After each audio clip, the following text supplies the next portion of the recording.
wasiir ka tirsan dowlad goboleedka Hirshabelle iyo maamulka degmada Balcad ayaa kulan la qaatay beeralayda degmada Balcad waxaana kulanku uu ka dhacay beeraha Sabyo oo kamid ah beeraha hoos yimaada ee degmada Balcad waxaana kulanka goobjoog ka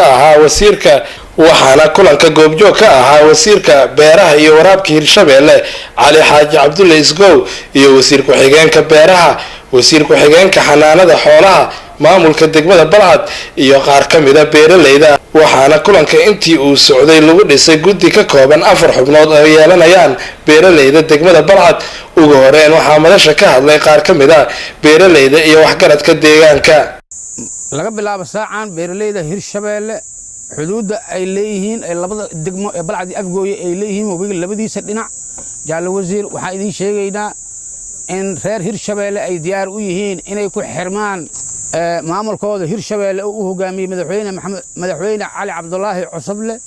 wax ka badan ma jiraan in la wada shaqeeyo koonfur galbeed iyo annaga waa kala go'nay Hirshabelle iyo koonfur galbeed ayaan kala nahay wax naga dhaxeeyo male maanta laga bilaabo Hirshabelle ayaan nahay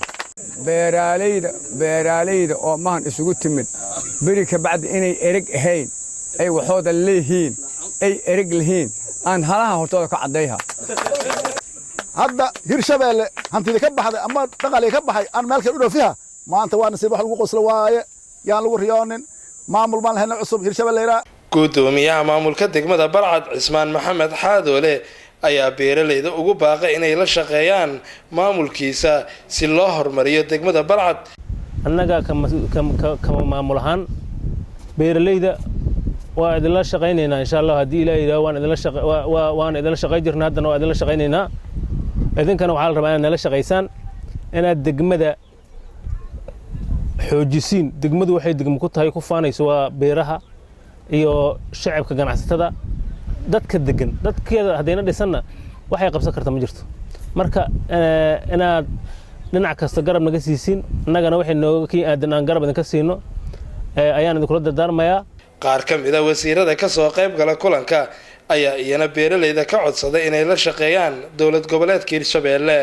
ina sheeg ceeb ugu ma aha Maxamuud Xuseen Gudba ayaa leeyahay waxaan ahay xildhibaan deegaanka ka soo jeedo waa sheegaysiin waxaad tihiin Hirshabelle waxaad tihiin degmada Balcad waa sheegaysiin cidii kula dareer rabtana waa cid jiritaanka ummadda Soomaaliyeed ee cid federaalka diidan oo Hirshabelle diidan oo cadow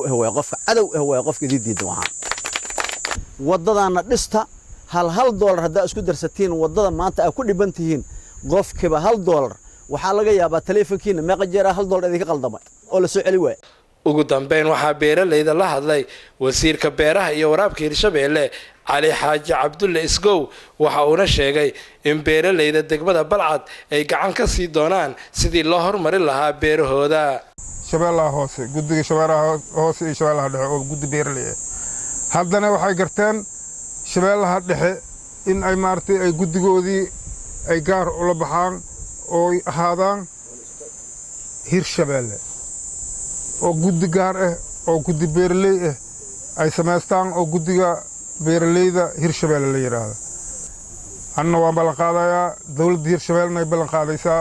dawladda federaalkana way ballan qaadaysaa wax allaala wixii markaas ay u baahan yihiin beeralayda oo Hirshabelle in aan meel almission aga dooni karno aga doonno taas waa tan aan u dhaaranay oo noola doortay Ismaaciil Cabdulle Sabriye Universal TV Jowhar